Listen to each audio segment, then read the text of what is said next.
A grade ক্লিংকারের confidence cement, বাংলাদেশের হৃদয় জুড়ে। জমজম কূপ। হজরত ইব্রাহিম আলাইহিসসালাম মহান আল্লাহর নির্দেশে পবিত্র কাবা গৃহের কাছে জনমানবহীন প্রান্তরে কিছু খেজুর এবং একটি মশকে পানি দিয়ে তার পুত্র ইসমাইল আলাইহিসসালাম ও স্ত্রী হাজিরা আলাইহিসসালামকে রেখে আসেন। কিছুদিন পর মশকের পানি ফুরিয়ে গেলে পানির অনুসন্ধানে বিবি হাজিরা আলাইহিসসালাম নিকটস্থ সাফা এবং মারোয়া পাহাড়ে 7 বার আরোহণ করেন এবং 2 পাহাড়ের মধ্যবর্তী স্থানে দৌড়াদৌড়ি করতে শুরু করেন। অবশেষে তিনি যখন মারোয়া পাহাড়ের ওপর, তখন নিচে একটি শব্দ শুনে ইসমাইল আলাইহিসসালামের নিকট ফিরে গিয়ে দেখতে পেলেন শায়িত শিশু ইসমাইলের পদাঘাতে সেই স্থানে একটি পানির ধারা প্রবাহিত হচ্ছে। সূচনাতেই পানি চতুর্দিকে ছড়িয়ে যাচ্ছিল।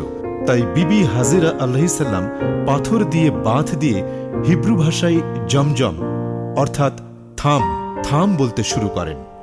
বিবি হাজিরা আলাইহিসসালামের উচ্চারিত জমজম শব্দ থেকে এ কূপ জমজম কূপ নামে পরিচিতি লাভ করে। পৃথিবীর প্রাচীনতম ও পবিত্রময় জমজম কূপটি পবিত্র কাবার দক্ষিণ পূর্ব কোণের হজরে আসওয়াদের ঠিক বিপরীত দিকে অবস্থিত।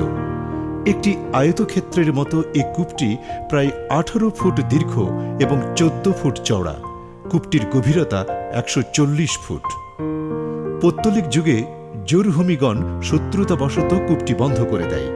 পরবর্তীতে মহানবী সাল্লাল্লাহু আলাইহি সাল্লামের পিতামহ আব্দুল মুত্তালিব কূপটি পুনরায় আবিষ্কার করে খনন করে এর চতুর্দিকে পাকা প্রাচীর নির্মাণ করে দেন। জমজম কূপের পানির চাহিদা যত বেড়েছে, কূপের পানির সরবরাহ সে অনুপাতে বেড়েছে।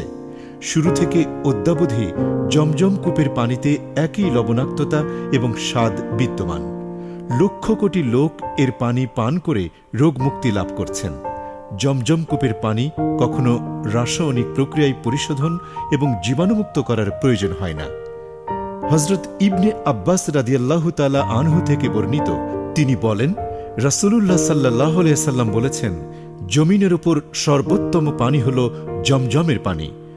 তারাবানি কাবির, ইবনে হিব্বান।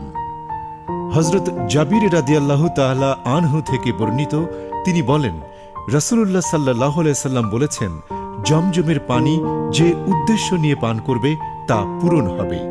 মুনসাদে আহমদ।